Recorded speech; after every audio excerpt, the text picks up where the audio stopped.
Okay, so let me ask you something. Have you ever wondered if there are homes for sale that you just can't see online? Well, we're about to jump into a huge fight happening right now in the real estate world. It's a classic showdown, a seller's right to privacy versus a buyer's right to a fair shot. We're talking about secret listings, and trust me, how this all shakes out could change how we all buy and sell our homes. So here's our game plan. First, we're going to put you in the seller's shoes with a real-life scenario. Then, we'll dive into the case for keeping some sales private. You know, the human side of things. After that, we'll flip the coin and look at the powerful argument for total transparency. Then, we'll see where this all comes to a head in a real standoff in Chicago. And finally, we'll connect all the dots and talk about what this means for you. To really get what this industry-wide conflict is about, let's forget the big companies for a second and just make it personal. Just imagine for a minute that this is you. Maybe you need some time to get the house ready, declutter and paint. Or maybe you're dealing with something much more personal and sensitive. Your answer to that question, well, that's pretty much the entire battleground for two of the biggest players in real estate. Okay, let's look at the first side of this argument. This is the perspective that says the whole process of selling a home needs to be built around compassion, not just a bunch of rigid, one-size-fits-all rules.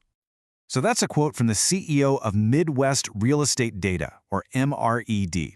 They handled the massive Chicago area market. And listen to how she frames it. She doesn't call their private listing network a market loophole. No, she calls it a human-centered innovation, something designed specifically to help people when life gets complicated. And these are the tough, real-life situations they're talking about. Divorce, a death in the family, a major life change. MRED's argument is that when someone is going through this stuff, the last thing they need is the pressure of a ticking clock and fines for not blasting their listing all over the internet immediately. They need a little breathing room. They need privacy.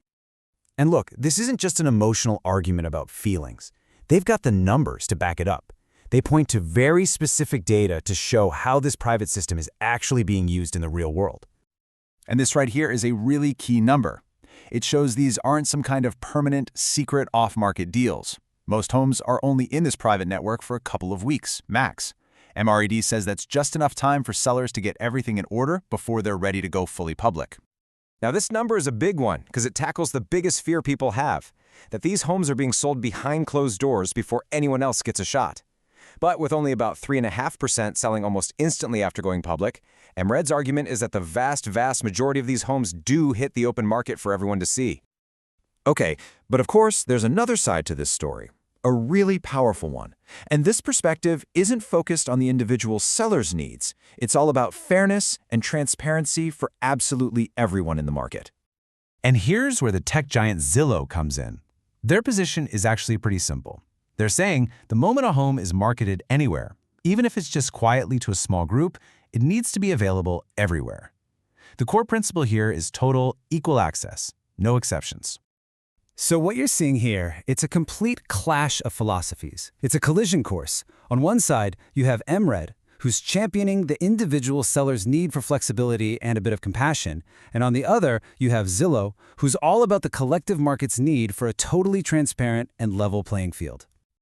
And this isn't just some academic debate, This philosophical fight has blown up into a real-world confrontation, and the city of Chicago has become ground zero for the whole thing. So get this, Zillow has been rolling out its new policy, the one that demands wide-open access, all across the country, pretty successfully. But then they got to the Chicago area and bam, they hit a brick wall. And that wall is MRED's long-standing and fiercely defended private listing network.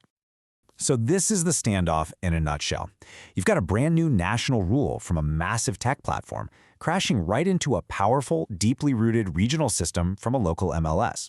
Even Zillow themselves calls it a unique situation, which is basically corporate speak for, yeah, this is a real problem for us.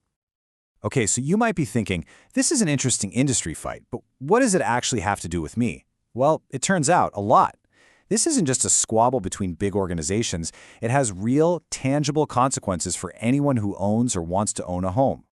At the end of the day, it really boils down to three things. For sellers, it's about your right to privacy and having a little flexibility when life gets messy. For buyers, it's about making sure you have a fair shot at every single home on the market and preventing those dreaded pocket listings, where a house gets sold to an insider before you even knew it existed. And for the entire real estate industry, this is a massive power struggle over who actually gets to write the rules that we all have to play by. And that really leaves us with the billion-dollar question. In the future of real estate, what do we value more? Is it flexibility for the individual, or is it rigid fairness for the entire market? The outcome here, the one playing out in Chicago, could set the precedent for years. If Zillow wins, you'll see national tech platforms gain even more control, which might make things more uniform but also a lot less personal. If MREID wins, local control is preserved. That allows for rules that fit specific local needs, but maybe at the cost of that universal transparency. It's a huge question, and the answer will literally shape the rules of the game for all of us.